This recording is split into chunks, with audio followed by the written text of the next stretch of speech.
ओम नमः शिवाय मोर स्नेहर छात्र छात्री माने दीपू सर ज्ञान यूट्यूब चैनल को स्वागत करुछि।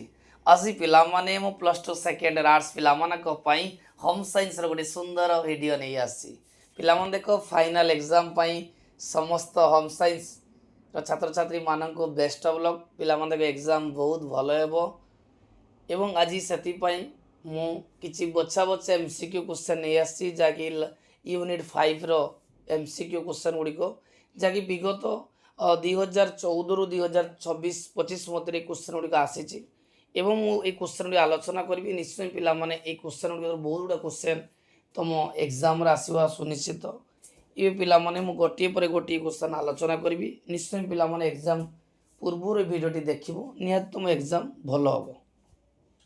प्रथम क्वेश्चन पिला माने कहिछि कार्पास तंतु को क्यों पद्धति द्वारा परिष्कृत करा जाए। जे कार्पास तंतु को केउं पद्धति द्वारा परिष्कृत करता उत्तर होची घर्षण। द्वितीय क्वेश्चन नील नीलटा केउं वस्त्र व्यवहार करा जाए धला नील रंगीन उत्तर होची धला। नेक्स्ट मंड केउं वस्त्र रे व्यवहार करा जाए मंड मंडटा केउं वस्त्र व्यवहार करा जाए ना कार्पास वस्त्र रे। नेक्स्ट क्वेश्चन रेशम तंतु को टाण करबा पई केउं अठा व्यवहार करा जाए जे रेशम तंतु को टाण करबा पई केउं अठा व्यवहार करा जाए उत्तर होची गंध अठा। रेशम वस्त्र परिष्कार निमंते केउं साबुन व्यवहार करा जाए जो रेशम वस्त्र को परिष्कार करिया पई को साबुन व्यवहार करा जिवो ना कोमल साबुन।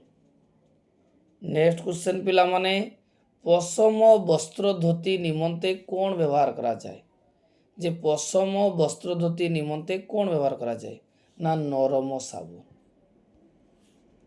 क्यों प्रणाली द्वारा वस्तु को सीधा करा जाए क्यों प्रणाली द्वारा वस्तु को सीधा करा जिवो ना परिसमाप्ति प्रणाली रे। चा दाग छड़ाइबा पई क्यों क्यों उपादान व्यवहार करा जाए जे चा दागटा छड़ाइबा पई क्यों क्यों उपादान व्यवहार करा जाए बोराक्स अमोनिया स्पिरिट आसीटन उत्तर होची बोराक्स। नेक्स्ट क्वेश्चन पिला मन आलोचना करबा रक्त दाग छड़ाइबा पई क्यों क्यों उपादान व्यवहृत हुए रक्त दाग छड़ाइबा पई क्यों उपादान व्यवहृत हुए उत्तर होची अमोनिया। मन रखता जे रक्त दाग छड़ाइबा पई अमोनिया उपादान व्यवहृत होता है। रक्त क्यों दागर अंतर्भुक्त रक्त प्राणीज खनिज रासायनिक तंतु उद्भिद उत्तर होची प्राणीज तंतु। दाग छड़ाइबा पई क्यों क्यों विकारक व्यवहृत हुए जो दाग छड़ाइबा पई कौन कौन व्यवहार करा जाए विरंजक क्षार जल अम्ल उत्तर होची विरंजक। नेल पॉलिश दाग छड़ाइबा निमंते क्यों उपादान व्यवहार करा जाए जे नेल पॉलिश दाग छड़ाइबा निमंते को उपादान व्यवहार करा जाए ना आसीटन। मन रखता नेल पॉलिश दाग छड़ाइबा पई आसीटन उपादान व्यवहार करा जाए। दुग्ध और मांसरस क्यों दागर अंतर्भुक्त जो दुग्ध और मांसरस प्राणीज दागर अंतर्भुक्त। नेक्स्ट क्वेश्चन क्यों तंतु दीर्घ तंतु अटे बहुत इंपोर्टेंट क्वेश्चन पिला माने जे को तंतुटा दीर्घ तंतु ना रेशम तंतुटा। नेक्स्ट क्वेश्चन कार्पास क्यों तंतुर अंतर्भुक्त कार्पास जे कार्पासटा को तंतुर जाए ना उद्भिद। चा क्यों दागर अंतर्भुक्त चाहा चाहाटा को दागर अच्छी ना उद्भिद दागर अच्छी। शक्त और दीर्घस्थायी तंतु को क्यों पद्धति रे धौत करा जाए बहुत इंपोर्टेंट क्वेश्चन पिला माने शक्त और दीर्घस्थायी तंतु को क्यों पद्धति रे धौत करा जाए उत्तर होची घर्षण। रक्त दागरे क्यों जल व्यवहार करा जाए रक्त दागरे क्यों जल व्यवहार करा जाए उत्तर होची ठंडा जल।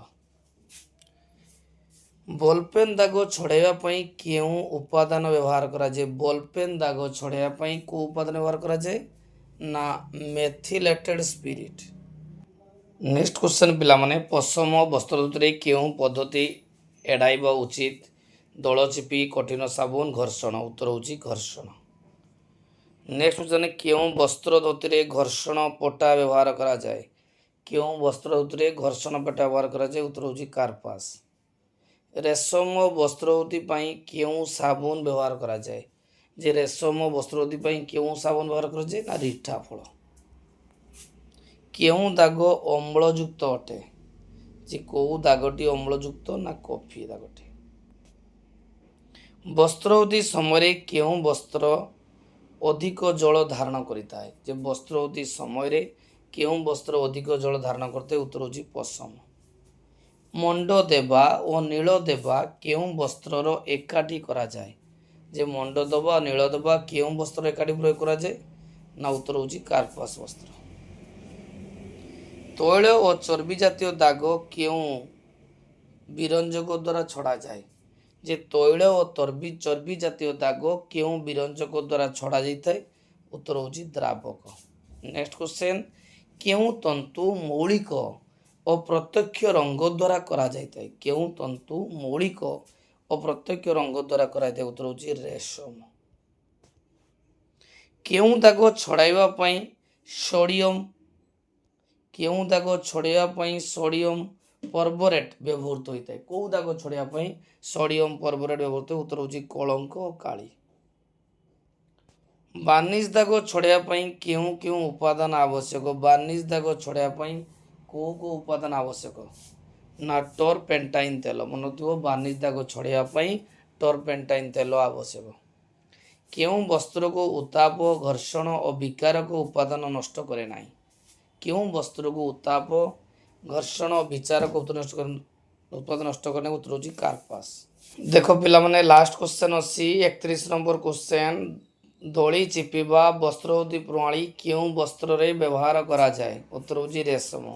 ପିଲାମାନେ ଦେଖ, ବର୍ତ୍ତମାନ ପାଖାପାଖି ବଛା 31ଟି କ୍ୱେଶ୍ଚନ ଲାଷ୍ଟ ୟୁନିଟ୍ରେ ଆଲୋଚନା କଲେ। ନିଶ୍ଚୟ ଭିଡ଼ିଓଟି ତୁମ ପାଇଁ ଉପଯୋଗୀ ସାବ୍ୟସ୍ତ ହେବ ଏବଂ ପରୀକ୍ଷା ପୂର୍ବରୁ ନିଶ୍ଚୟ ଦେଖିକି ଯିବ।